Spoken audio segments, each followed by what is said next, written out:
Want to see where civilization was born? Welcome to Egypt, the land of pyramids, pharaohs, and the mighty Nile River. Located in North Africa, Egypt borders the Mediterranean Sea to the north and the Red Sea to the east. It's home to over 110 million people, and nearly all of them live along one lifeline, the Nile River. The Nile is the longest river in the world, stretching over 6,600 kilometers and flowing south to north, backwards compared to most rivers. Thousands of years ago, this river gave birth to one of the world's oldest civilizations, ancient Egypt. The river flooded yearly, leaving rich soil perfect for farming, which helped build massive cities and monuments.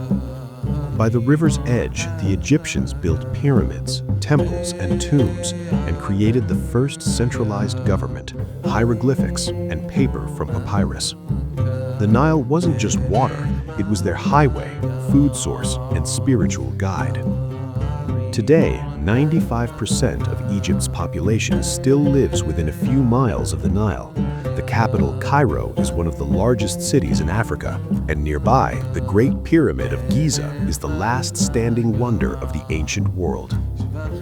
Ancient Egypt's history spans over 3,000 years, divided into three major periods: the Old Kingdom, known as the Age of the Pyramids, the Middle Kingdom, a golden age of art and literature, and the New Kingdom, the era of Egypt's greatest power and expansion. During these periods, 30 different dynasties ruled Egypt, producing legendary pharaohs whose names echo through history. The Great Pyramid of Khufu, built around 2560 BCE, stood as the world's tallest structure for 3,800 years. It contains approximately 2.3 million stone blocks, each weighing between 2 and 80 tons. But here's the mystery. How did ancient Egyptians, without modern technology, transport and precisely place these massive stones? Theories range from internal ramps to external spiral ramps, but the exact method remains one of archaeology's greatest puzzles. The pyramid complex includes the pyramids of Khafre and Menkaure, along with the enigmatic Great Sphinx, a limestone statue with a lion's body and a pharaoh's head, guarding the necropolis for over 4,500 years. Pharaohs weren't just kings, they were considered living gods, intermediaries between the mortal world and the divine. Tutankhamun, the boy king, died at just 19 but became the most famous pharaoh when his nearly intact tomb was discovered in 1922, filled with over 5,000 priceless artifacts. Ramses II, known as Ramses the Great, ruled for 66 years and built more monuments than any other pharaoh. His massive temples at Abu Simbel feature 4 colossal statues of himself, each standing 20 meters tall. Hatshepsut was one of ancient Egypt's few female pharaohs, ruling for over 20 years and building a stunning mortuary temple at Deir el-Bahari. And Cleopatra VII, the last pharaoh of Egypt, was a brilliant politician and scholar who spoke 9 languages and nearly restored Egypt to its former glory before Rome's conquest. Hidden in the cliffs west of Luxor lies the Valley of the Kings, the final resting place of Egypt's New Kingdom pharaohs. For over 500 years, from 1550 to 1070 BCE, tombs were carved deep into the mountainside, filled with treasures for the afterlife and sealed to protect them from grave robbers. Over 60 tombs have been discovered, but most were plundered in ancient times. The walls are covered with intricate paintings depicting the pharaoh's journey through the underworld, using texts like the Book of the Dead as their guide. The valley's remote location and hidden entrances were meant to protect the royal dead forever, yet only Tutankhamun's tomb survived largely intact until modern discovery. Hieroglyphics, literally meaning sacred carvings, were ancient Egypt's formal writing system, using over 700 symbols to represent sounds, words, and concepts. For centuries after Egypt's decline, no one could read hieroglyphics. The language was lost to time until 1799, when French soldiers discovered the Rosetta Stone near the town of Rashid. This granite slab contained the same text written in 3 scripts: Greek, Demotic, and hieroglyphics. French scholar Jean-François Champollion finally cracked the code in 1822, unlocking thousands of years of Egyptian history, literature, and religious texts. Today, we can read the words of pharaohs, priests, and common people, giving us an intimate window into their lives, beliefs, and daily struggles. Ancient Egyptians believed in an elaborate afterlife where the soul would face judgment before entering paradise. They worshipped hundreds of gods, each controlling different aspects of life and nature. Ra, the sun god, sailed across the sky each day. Osiris ruled the underworld. Anubis guided souls to judgment. Isis protected the living and the dead with her magical powers. When someone died, their body underwent mummification, a 70-day process of preservation. Organs were removed and stored in canopic jars. The body was dried with natron salt, wrapped in linen, and placed in decorated coffins. But physical preservation wasn't enough.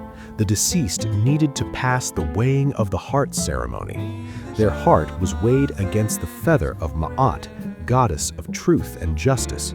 A heart heavy with sin would be devoured by Amet, the soul-eating demon. A pure heart granted eternal life in the fields of reeds in Egyptian paradise.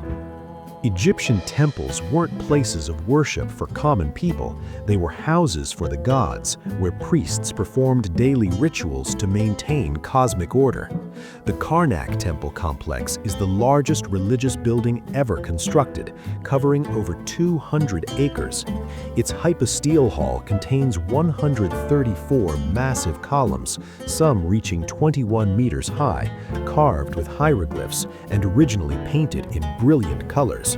Construction at Karnak continued for over 2,000 years, with each pharaoh adding their own contributions, creating a stone chronicle of Egyptian history.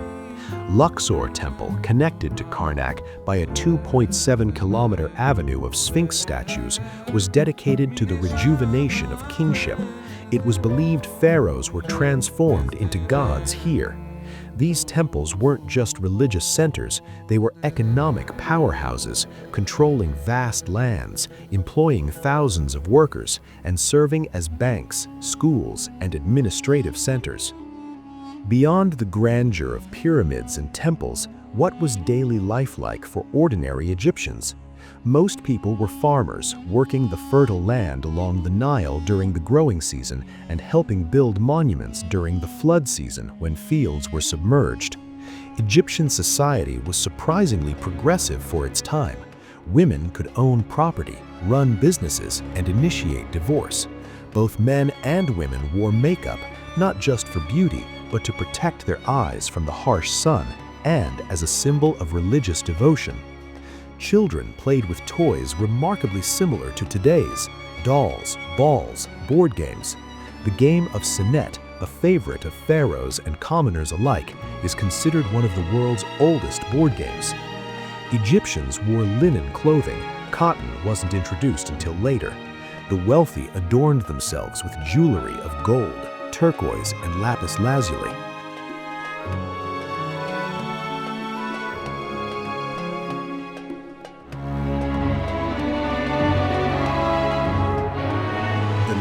Delta, where river meets sea. As the Nile approaches the Mediterranean, it splits into countless branches, creating the Nile Delta, a vast triangle of the most fertile land in Egypt. This region has been the breadbasket of nations for millennia, feeding empires from the pharaohs to the Romans. The Delta is a haven for wildlife. Thousands of migratory birds, flamingos, herons, and pelicans stop here on their journey between Europe and Africa. Reed beds sway in the breeze, and beneath the water's surface, catfish and tilapia thrive in the nutrient-rich currents. Even today, farmers use methods passed down through generations. Water buffalo pull wooden plows. Feluccas with white sails glide silently along narrow canals. Here, the ancient and modern worlds coexist in harmony, just as they have for thousands of years.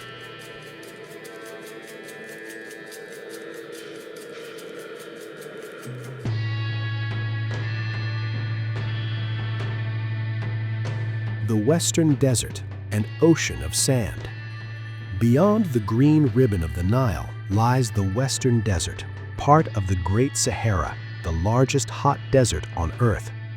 This is a landscape of extremes. Temperatures soar above 50 degrees Celsius in summer and plummet near freezing at night. But the desert isn't lifeless. In the White Desert, wind and time have carved chalk formations into surreal sculptures. Giant mushrooms, sphinxes, and towers that glow brilliant white under the sun and turn golden at sunset. Nearby lies Crystal Mountain, where the ground sparkles with calcite crystals, formed millions of years ago when this desert was an ancient sea. Touch the rock and you're holding a piece of Egypt's prehistoric past. Scattered across this arid expanse are oases, islands of life where underground springs feed date palms and olive groves. Siwa Oasis, nestled near the Libyan border, has been inhabited for over 12,000 years. Here, Berber culture thrives and ancient traditions are still honored.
The Eastern Desert, mountains and mystery. On the opposite bank of the Nile lies the Eastern Desert, a realm of jagged mountains, deep wadis, and hidden valleys. Unlike the soft sands of the West, this desert is hard, rocky, and unforgiving. Yet even here, life once flourished. On canyon walls, ancient rock art tells stories of hunters tracking gazelles, boats navigating lost rivers, and giraffes roaming what was once savanna. Climate change transformed this land thousands of years ago, but its memory remains etched in stone. Wadis, dry riverbeds, cut through the mountains like ancient highways. Most of the year they're bone dry, but when rare rains come, they transform into rushing torrents, bringing brief explosions of green as desert flowers bloom and seeds dormant for years suddenly awaken.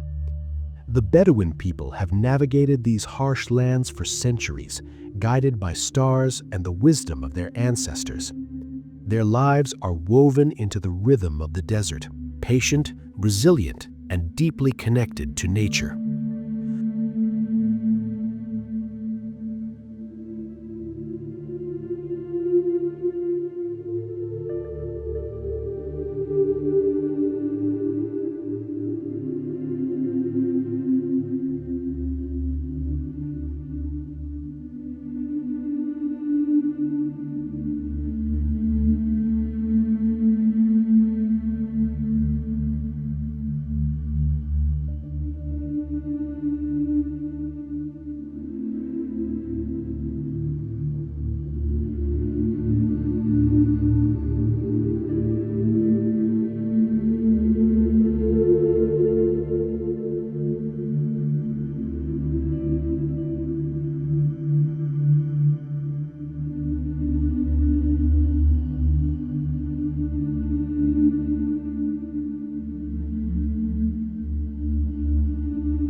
The Red Sea, Egypt's underwater paradise. Egypt's eastern edge meets one of the world's most stunning natural wonders, the Red Sea. This narrow sea separates Africa from Asia and holds some of the most vibrant coral reefs on the planet. Beneath the surface lies an explosion of color: brain corals the size of boulders, neon blue parrotfish nibbling on algae, graceful manta rays gliding through the blue. The Red Sea is home to over 1,200 species of fish and 200 types of coral, many found nowhere else on Earth. Dolphins play in the waves. Whale sharks, gentle giants up to 12 meters long, cruise through the depths. And scattered along the seabed are shipwrecks from centuries of maritime history, now transformed into artificial reefs bustling with life. Along the shore, mangrove forests provide nurseries for juvenile fish and shelter for migratory birds. These salt-tolerant trees are nature's guardians, protecting coastlines from erosion and filtering the water that flows between land and sea. As dawn breaks over the Red Sea, the water shifts from deep purple to fiery orange to brilliant turquoise, a daily masterpiece painted by light and nature.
The Sinai Peninsula, where continents collide. Between two continents lies the Sinai Peninsula, a land bridge connecting Africa and Asia and a crossroads of cultures, religions, and natural wonders. At its heart rises Mount Sinai, one of the most sacred peaks in the world. And according to tradition, this is where Moses received the Ten Commandments. Every night, pilgrims from around the globe climb its rocky trails, reaching the summit just as the sun rises, a spiritual experience framed by breathtaking natural beauty. At the mountain's foot sits St. Catherine's Monastery, founded in the 6th century, one of the oldest continuously operating Christian monasteries in the world. Within its walls are ancient manuscripts and icons, guarded by monks who have kept vigil here for over 1,400 years. Nature has created its own masterpiece in the colored canyon. Millions of years of mineral deposits have painted the rock walls in stripes of crimson, gold, violet, and orange. Walking through this narrow gorge feels like stepping inside a natural cathedral. At Sinai's southern tip, Ras Mohammed National Park protects some of the Red Sea's finest reefs. Here, the desert literally meets the sea.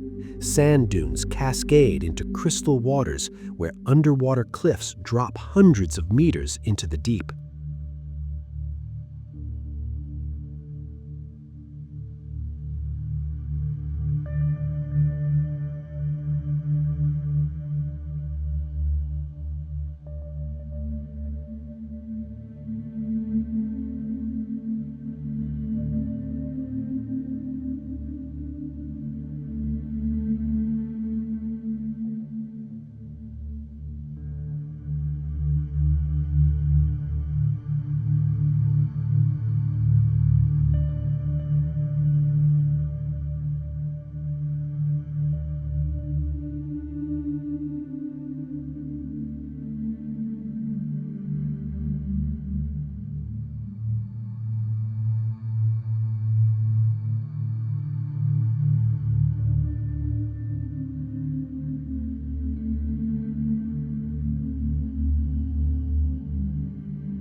The Nile Valley is Egypt's miracle, a thin green ribbon snaking through an ocean of sand. From space, you can see the stark contrast: lush farmland hugging the river, then nothing but desert stretching to the horizon. This narrow strip represents less than 4% of Egypt's total land area, yet it supports nearly the entire population. Ancient irrigation techniques, some dating back 5,000 years, still water fields of wheat, cotton, and sugarcane. The soil is so rich that crops can be grown year-round. Date palms tower overhead, their sweet fruit a staple since pharaonic times. Papyrus, the plant that gave us the word paper, still grows in marshy areas. And lotus flowers, sacred to ancient Egyptians as symbols of rebirth, bloom in shades of white and blue. The valley is a corridor for wildlife. Egrets and ibises wade in the shallows. Kingfishers flash electric blue as they dive for fish. Though Nile crocodiles vanished from Egypt in the early 20th century, they once ruled these waters, sacred to the god Sobet, and both feared and revered. As evening falls, the Nile glows golden. Feluccas drift silently downstream, and for a moment, time stands still. the same view that ancient Egyptians witnessed thousands of years ago.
Lake Nasser, the modern wonder.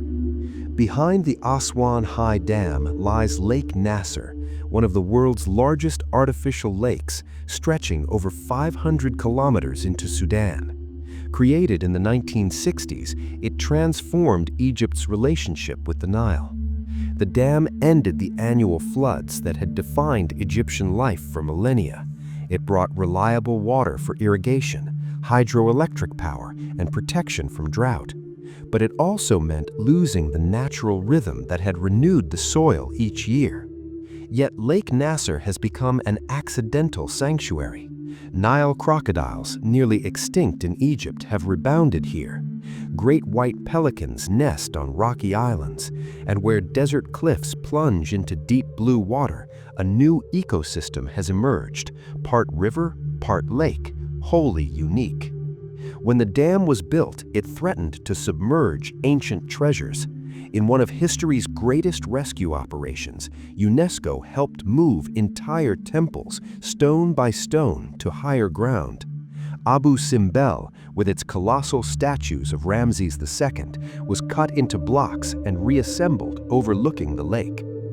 On clear nights, the lake becomes a mirror for the stars, the same stars that guided ancient navigators and inspired myths of gods sailing across the heavens.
Egypt's seasonal transformations.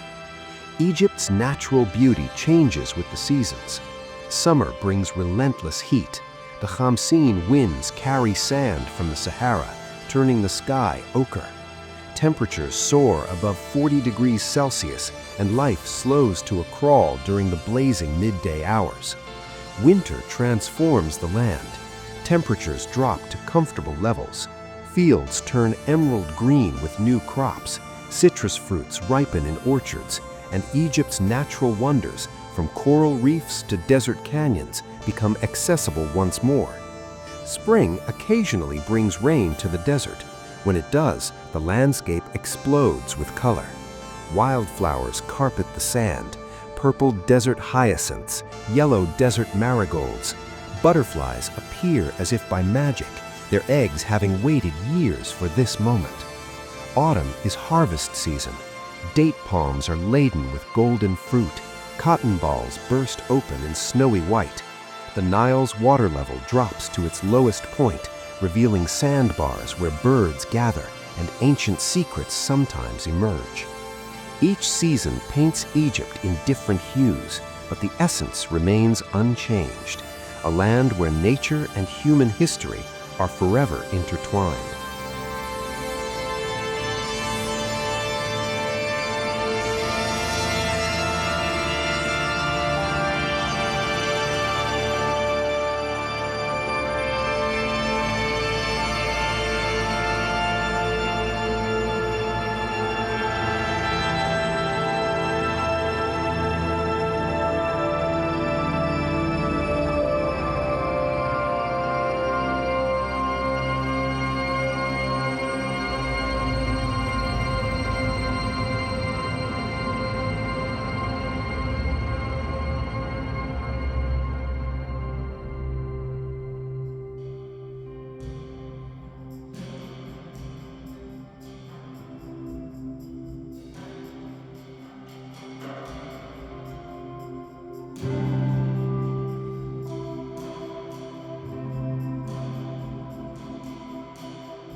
Conservation, protecting Egypt's natural heritage.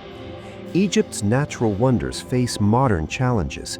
Climate change, pollution, overdevelopment, and overfishing threaten ecosystems that have thrived for millennia. But efforts are underway to protect what remains. In the Red Sea, marine biologists work to restore damaged reefs. Coral fragments are cultivated in underwater nurseries, then transplanted to rebuild reef structures. Sea turtles are tagged and tracked to understand their migration patterns and protect nesting beaches. In the desert, reserves protect endangered species like the Dorcas gazelle and the Nubian ibex. Migratory bird routes are monitored, ensuring wetlands and oases remain safe havens for millions of travelers between continents. Increasingly, local communities are becoming guardians of their natural heritage. Ecotourism provides income while preserving ecosystems. Bedouin guides share their knowledge of the desert. Fishermen adopt sustainable practices. The future of Egypt's nature depends on those who call it home.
timeless beauty.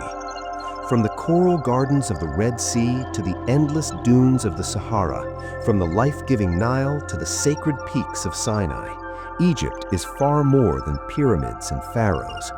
It is a living tapestry of geographical wonders, a place where deserts whisper ancient secrets, where rivers breathe life into barren lands, where mountains touch the heavens, and where seas hold treasures beyond imagination. And through it all flows the story of humanity's enduring relationship with nature. The same sun that blazed over pharaohs now lights the way for new generations. The same stars that guided ancient travelers still shine above the desert. One river, one ancient land, infinite beauty. This is Egypt, where the desert meets eternity, and nature's masterpiece continues to unfold.